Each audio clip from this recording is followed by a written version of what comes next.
Hi, my name is Kathy Marquette, and I'd like to welcome you to Human Resource Management.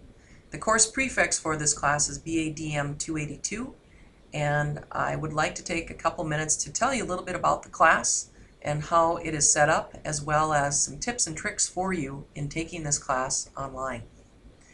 First and foremost, what is human resource management? Human resource management is utilizing your number one asset in your business, which is your people. Without people, without employees, your business wouldn't function very well. But people are diverse, they have many talents and skills, and they also have many challenges.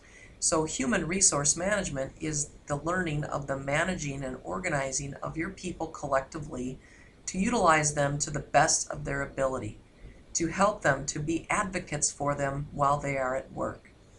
There are many different topics that encompass human resource management. Some of the things that we're going to talk about in this class are business ethics and corporate social responsibility. We'll talk a little bit about the recruitment of employees and what some of the legal ramifications are if you don't follow the application process correctly and equitably. We'll talk about selection of employees. We'll talk about training. You have to have training programs for employees to enable them to be successful at their work. Then, once you have your individuals trained, we'll talk about motivating them. How do we support them? What kind of benefits do we provide them? Are we making sure that they are going to be successful on the job? Then we get into performance appraisals. That's a fancy term for evaluation. We'll talk about how to approach an employee evaluation. We'll talk about the Big Mac technique, as I call it, where you want to sit down face to face with an employee and you start out by talking about their job description, and then you get into what they do extremely well at work. Then the middle part of the Big Mac is where you tell them about their areas of improvement, and we talk about how to address those using constructive criticism. Finally, at the end, at the bottom of the Big Mac, we end with another positive twist on things and how we value them, and we think that once we identify these challenges and give them a period of time to work on them and to improve on them, they will be even a more effective and valuable employee. Human resource management, the number one word in those three is human. We have the human touch, and oftentimes it can be challenging. What happens when issues arise at work? How do we negotiate with employees? We also will discuss labor unions and collective bargaining, because employees have a voice in the process at many different businesses that are unionized. So we'll talk about open union shops versus closed union shops. We'll also talk a little bit about compensation and different ways of calculating compensation for employees. We'll talk about the glass ceiling, and we'll talk about the golden parachute, which some employees seem to have, and why others don't, and how we can make that a little bit more equitable. In addition to financial compensation, we'll talk about benefits. We'll talk about health insurance. We'll talk about retirement, maybe dental insurance, paid time off, all the different things that are almost, if not more important, than the actual take-home pay. So we'll talk about those as well, and we also have a book that we read in addition to our textbook, and it's by Dale Carnegie. Maybe you've heard of it before. It's entitled How to Win Friends and Influence People, and it fits perfectly with human resource management. So we take breaks throughout the semester, and we shift gears from the textbook to the Dale Carnegie book to give you a little bit of variety and to show you in common, ordinary terms how human resource management is important, not only in your professional life, but also in your personal life. So I think that you will enjoy the book. Most students tell me at the end of the semester when I ask them, should we continue to use the Carnegie book? Yes, is their predominant answer. That's a little bit about what the class covers. Now let's talk about some of the logistics of the class, and I'll give you some tips and tricks. I only have one unit open at a time in a class. That helps me keep organized, and that helps students keep organized.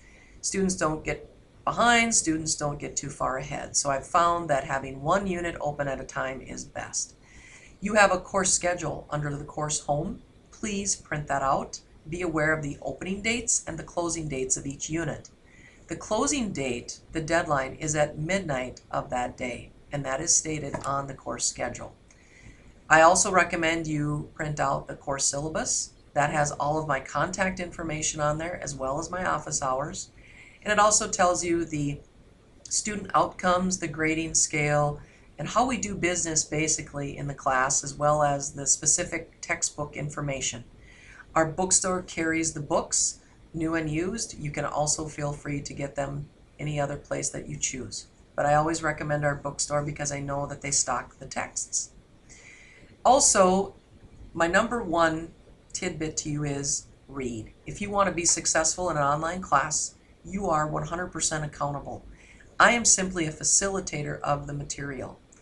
You have to read the chapters. You have to read the assignments. You have to read when the assignments are opened up and when they are due, when the tests are due, when you can take them. So again, be aware of what your requirements are. Now, if you have questions or concerns, please call me or email me, and I'll be more than happy to address those issues. I also have a cyber office that you will find under Course Home. Please feel free to use that and leave me a message. Realize that with Cyber Cafe, everybody can see what you post. If you post something to me in Cyber Office, only you and I can see it. So please be aware of that. As times may occur where students have an issue that affects the entire class, there are other times where maybe you have a question that will only relate to you. So please be aware of the choices when you contact me and how you'd like me to be contacted. Other things that I would encourage you to do, get to know your classmates through introductions.